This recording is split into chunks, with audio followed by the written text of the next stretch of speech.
Recording live from Los Angeles, California, 39th Street area. I'm here with Bigg Dave from Bigg Dave Productions, artist and producer. And today we just want to pick his brain and we just want to ask some questions that everybody would like to know. So, Bigg Dave, thank you for coming out this afternoon. Thank you. Really good to have you. So, let's just start off with asking, where you were born and raised? I was born and raised on 39th Street and 3rd Avenue. Been here all my life, resided here all my life. Most people feel as though 39th Street is where the Harlem Crips is at. And for some cases, that is true. Attended Dublin Elementary, used to be known as 39th Street Elementary.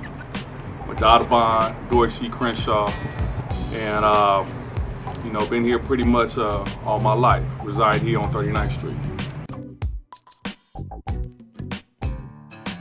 Okay.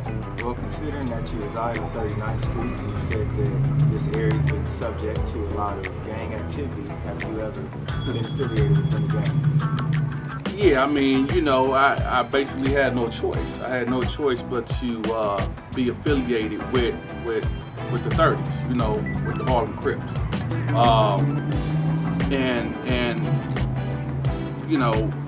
It wasn't really by accident. It was kind of by choice because of the neighborhood that I lived in.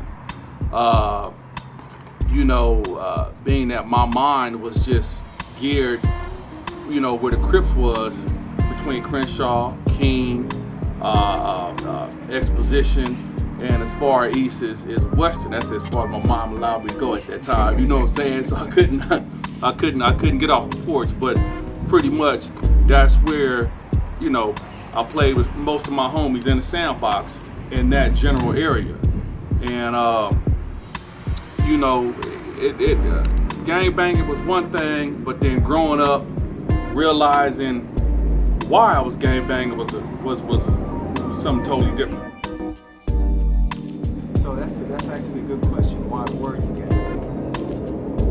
banging? Man, it's so many reasons why African Americans today, young black men today, gang bang. It could be something as simple as drugs, money, something as simple as becoming accepted. You know what I'm saying? So gang banging and living in the hood could stem from a lot of different things. You could be from 20s. You could be from Black P Stone. You could be from 40s, 30s, 60s. Gang banging comes from the people you associate with, the people that you deal with, and sometimes you become a product of your environment. And a lot of people may not know this, but I was privy to this earlier when we were talking. Mm-hmm. Is that you're actually educated. You have your bachelor's degree from Cal State Northridge, and I know that was probably a challenge. So how did you transition out of the gang lifestyle and become someone who valued education? Man, well, first of all, I did a song called Educated Hood Nigga, and y'all go hear about that on my mixtape. So, right. So what happened was a friend of mine, a partner of mine, his name was Lil Hub, and I'm gonna tell you how my transition happened.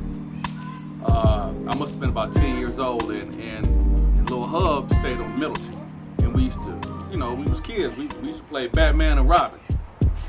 I was Batman. That nigga Hub was Robin. Holy Willikers, Batman.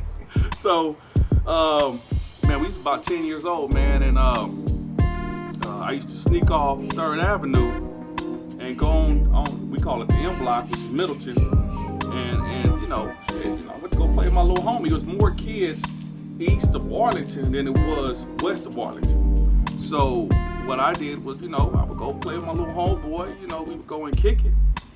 And what transitioned me from the gangbanging, so to speak, to getting education was this incident here. One day, I saw my homeboy being pushed by his brother. He was being pushed in a wheelchair, and we had to be no more than 10 years old. And that devastated me. And I remember my homeboy telling me after he recovered, he said, if gangbanging was right, Dave, you should go left, my nigga. And he told me I needed to, like,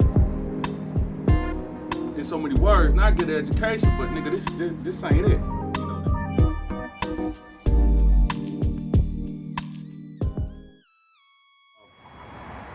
And to this day, you know, me and Hub is cool, you know, but he always had pushed that education when we was kids. A nigga used to come and, it was a trip. He had a Cadillac. He used to come and pick a nigga up.